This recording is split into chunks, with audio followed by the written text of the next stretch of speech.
not be deterred. Facebook, you can throw it all at me, and this girl is just going to keep on showing up. So, all right, let's try this again, everybody. Can you let me know if you can hear me in the comment section if you are joining me live over here? I'd love to know if you can hear me. Um, Facebook has been really testing all of me. So I'm just going to make sure that I can see myself over here and that I can hear myself. Hopefully I can hear myself over here. And we'll give this a try again because I have really important information that I want to share with you.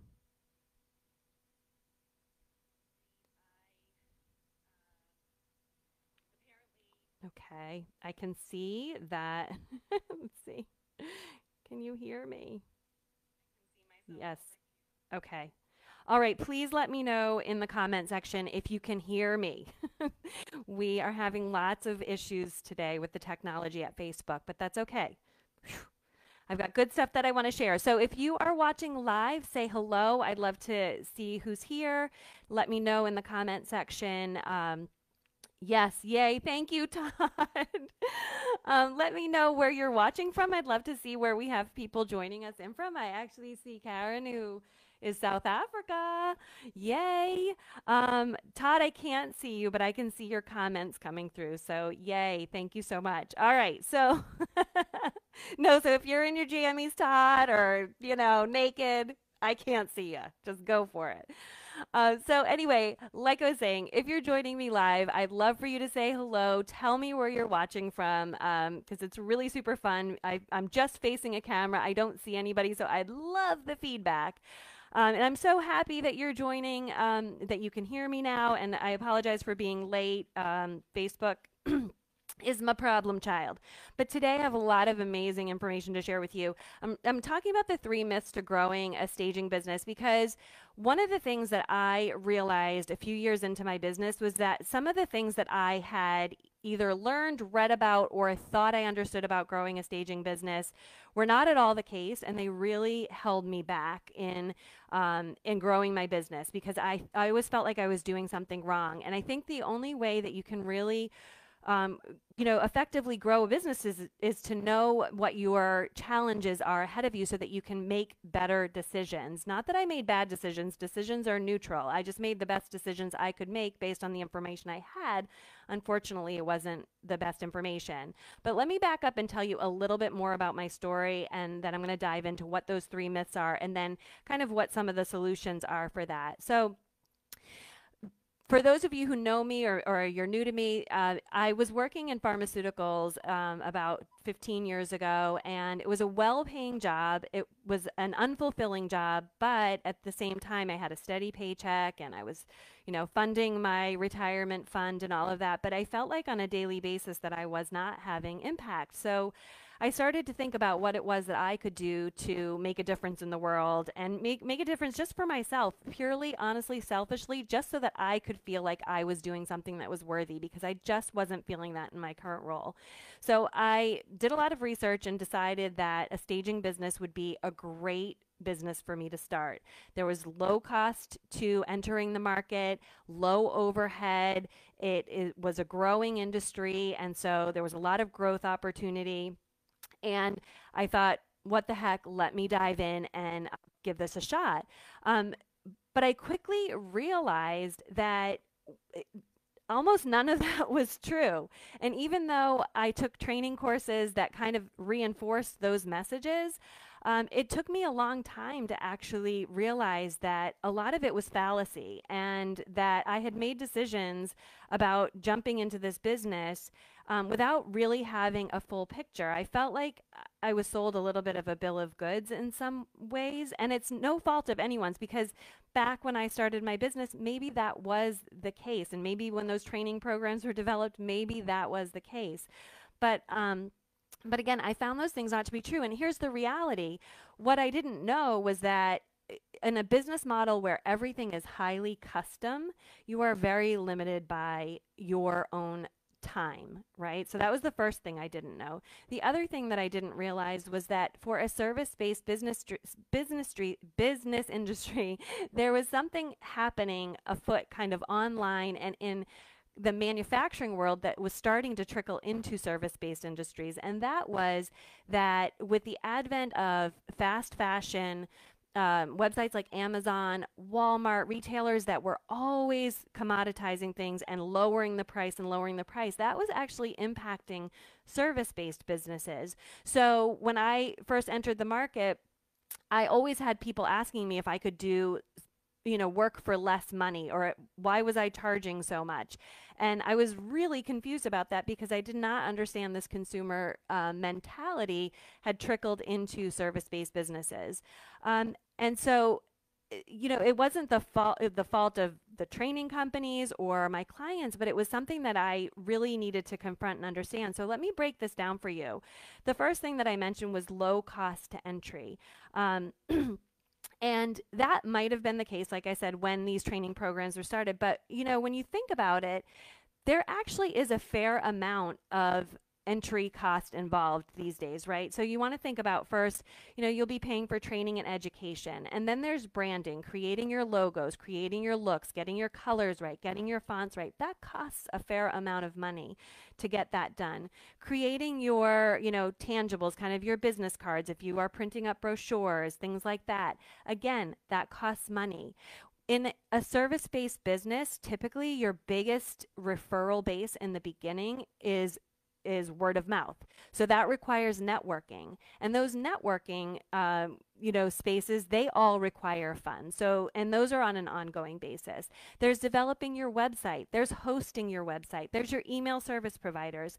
There's maybe an accounting or bookkeeping person to keep you on track in the beginning. There's insurance. In our industry, if you're doing, using inventory and doing vacant work, there's storage and inventory costs associated with getting started. And the challenge is that many of us are told that if we love to stage, if we love to make things look pretty, we're going to be ideal for the staging industry and creating a staging business.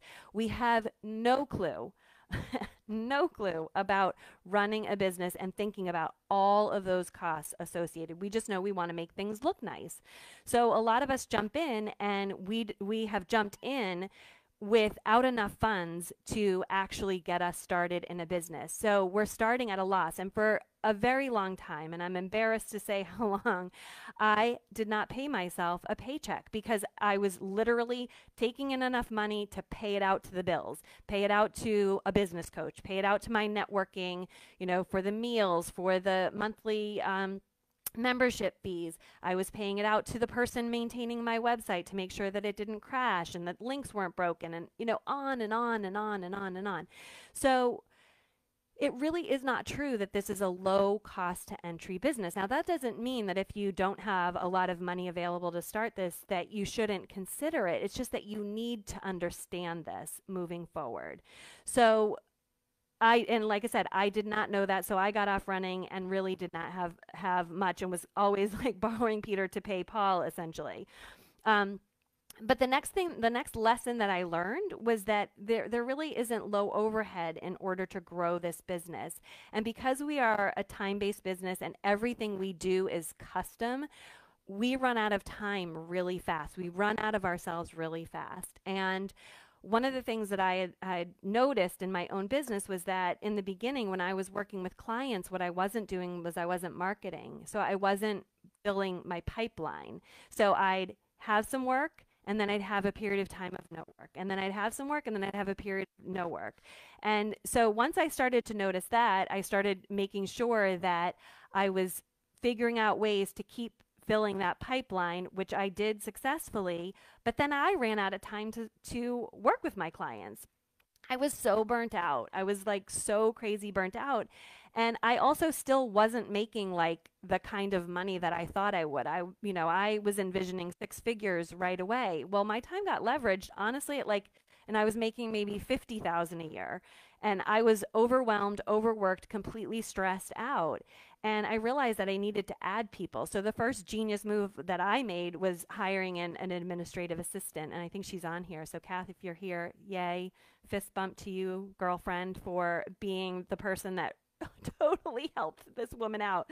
Um, but um, you need to hire people in order to grow this business. If you're doing a vacant staging, business model, you are likely, if you're doing the work on your own, it's probably taking you far longer than it should. So you can't book that many appointments. So then you need to add maybe an assistant, and maybe you need to add a moving person, because to fit all of the inventory that you need into a car isn't always realistic, right? So your then of course, as your inventory expands, your storage space expands, and warehousing space expands, so therefore your rent expands. So you're always chasing profits with every new growth place that you get to.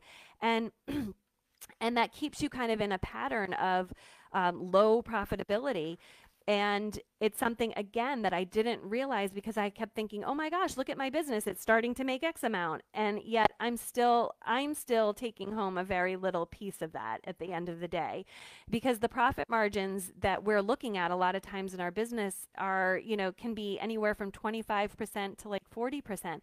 And I mean, 25% profit actually isn't that great when you get down to it, in order to cover, your people, and then your monthly or monthly output. So, that's one other thing that can hold you back, is this need to always be adding more. Excuse me.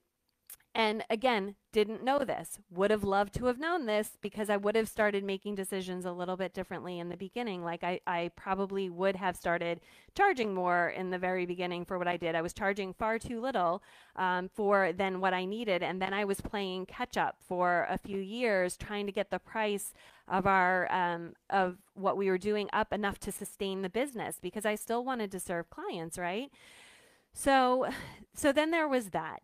And then the last piece of this is that I was under the impression that there would be fast growth and a lot of opportunity in this business. And what I found, and of course this all depends on kind of your geography, your connections, your willingness to continue to educate and sell your services and things like that. When I started my business back in 2011, I did not realize that a lot of people in my area in the suburbs of Philadelphia had no idea what staging was. Like, so many times I'd get people scratching their heads like, you do what? What is it?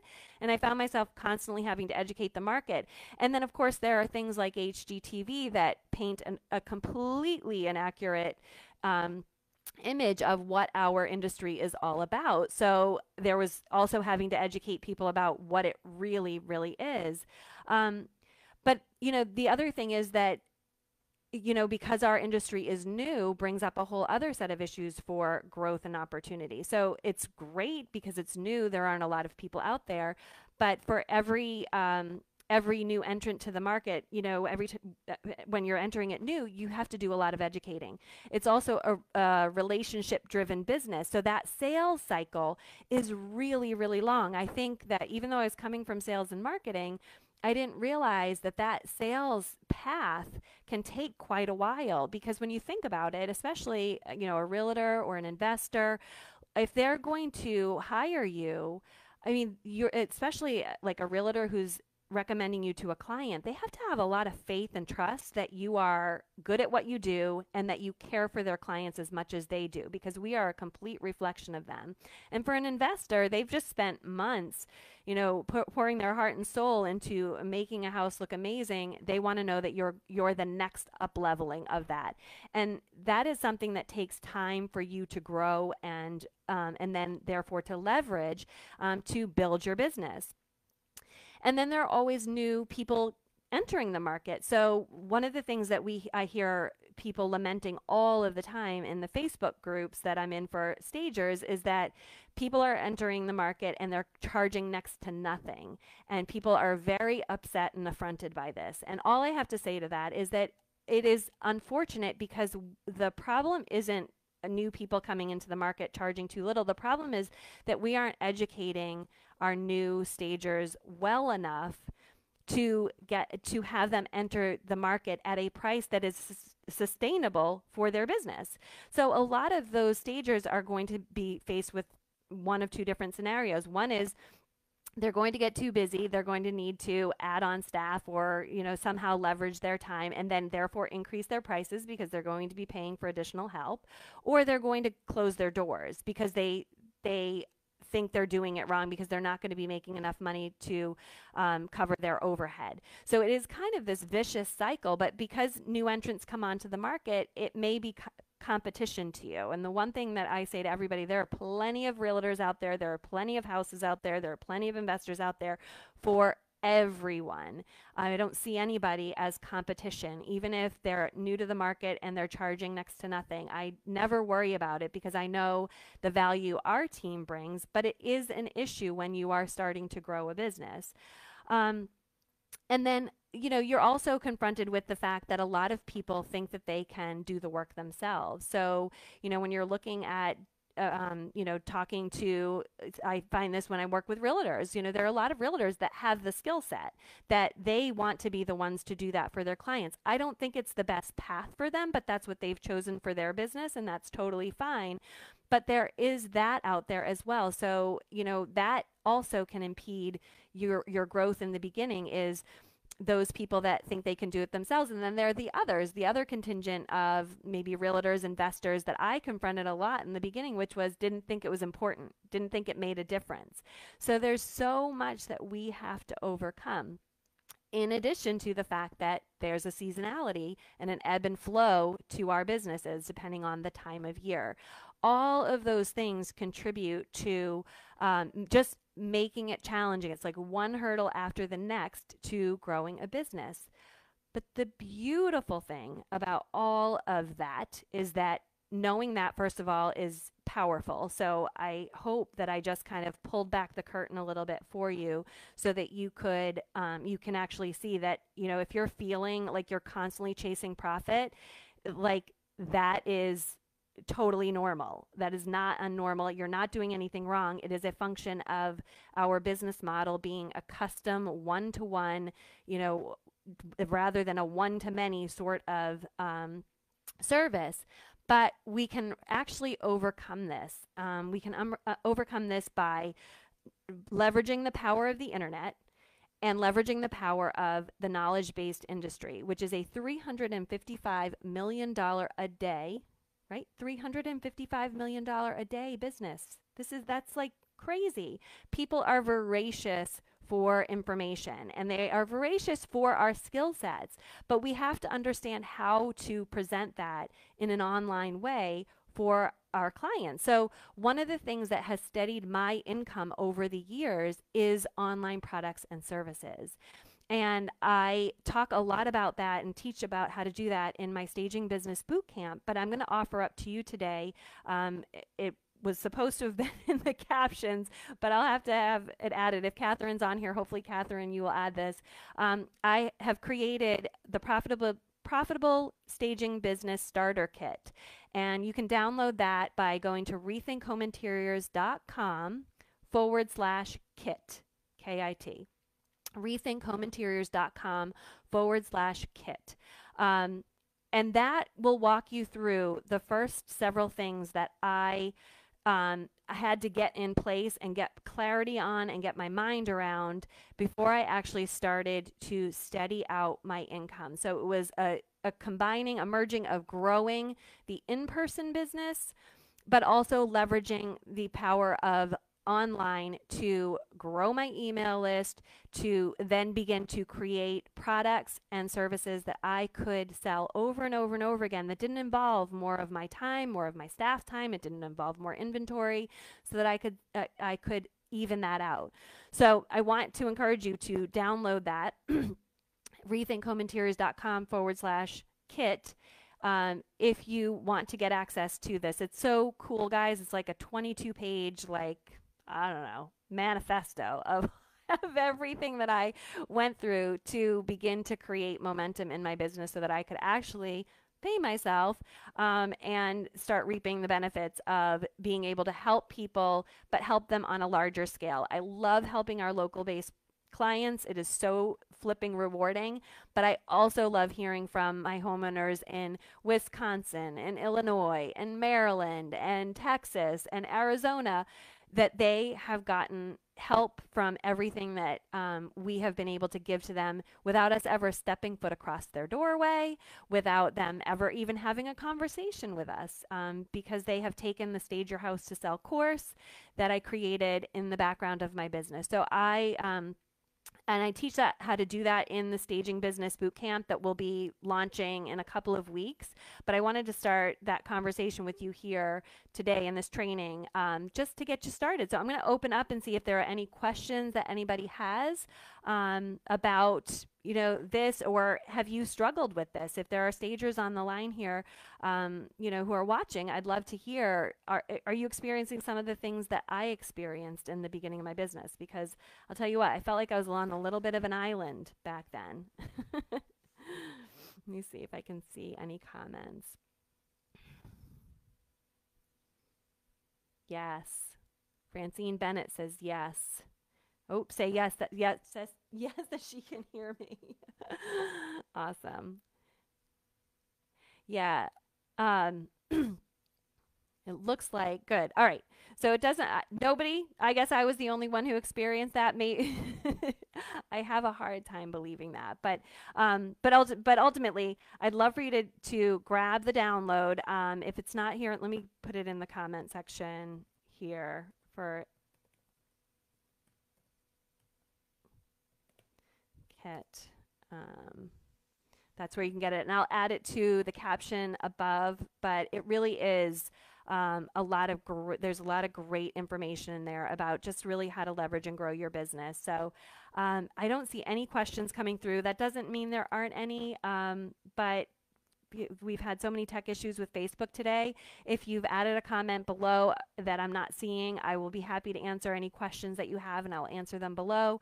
And if not, I will be in next week with the next training topic about starting to create your online audience, your base of raving fans that ultimately become clients, and hopefully clients for the long term, which is what we've been able to create at Rethink Home Interiors. So I'm going to share with you some of the behind the scenes secrets of that. Okay. Thanks for your patience with all the tech glitches today, guys. I will talk with you soon.